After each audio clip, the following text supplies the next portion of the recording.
I'm writing this because I can't explain it. I've told the story to people before, and no one who's ever heard it can explain it. It happened years ago now. It was 1994 or 1995. I could tell you for sure if I looked out Uncle Max's death certificate. This story is about the apartment block Uncle Max died in. The more the years pass, the more I need an explanation for what might have been going on there.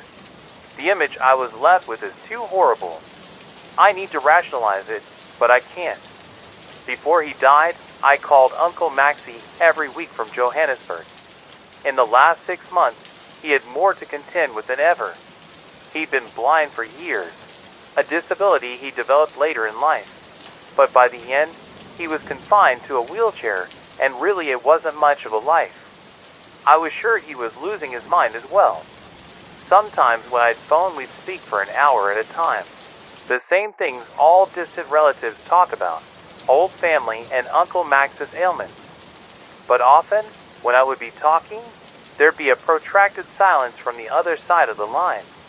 Uncle Maxie, I'd say, whenever he was particularly quiet, "Are you okay?" He wouldn't speak for a long time, and I'd think of him, attempting to scan the room with his sightless eyes. "It's those damn noises again," Uncle Maxie would say. "Footsteps. From upstairs?" I always asked.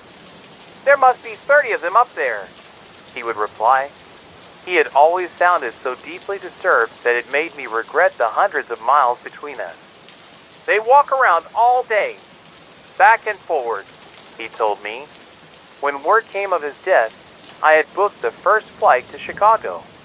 In the cab from O'Hare, I thought about Uncle Maxie. I couldn't help but feel guilty that I'd stopped visiting him after my mother died. He sounded so alone over the phone line. He was so strangely frightened all the time, and unwaveringly preoccupied by the constant noises of his inconsiderate neighbors, their footfalls never stopping over his head, never giving him a minute's peace. By the time I got to his apartment block on North Whipple, my guilt had turned to resentment. "You know," I said to the building superintendent as he handed over Uncle Max's keys, "my uncle was a very old man. He shouldn't have had to put up with noise from upstairs." The superintendent looked confusedly at me. "Miss, you're not making sense," he said. "The people," I insisted, "the people upstairs. He heard nothing but their footsteps all day every day." "Miss," the superintendent shook his head, "you are mistaken." "I'm not," I insisted. "My uncle told me the people above him made noises. You should look into it." "I would, miss," the man said. "But there are no people in the apartment above your uncle's. No one lives there." His answer was confusing, and I argued black was white all the way up the stairwell to Uncle Max's apartment. The super left me by the door and wandered off back to his office, muttering something in his native language. Probably saying I'm insane, I thought. I opened the door and entered.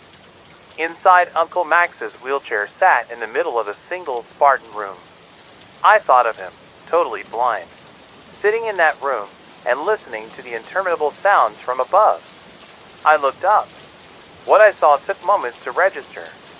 Then I screamed and nearly passed out. What I saw I've never been able to explain.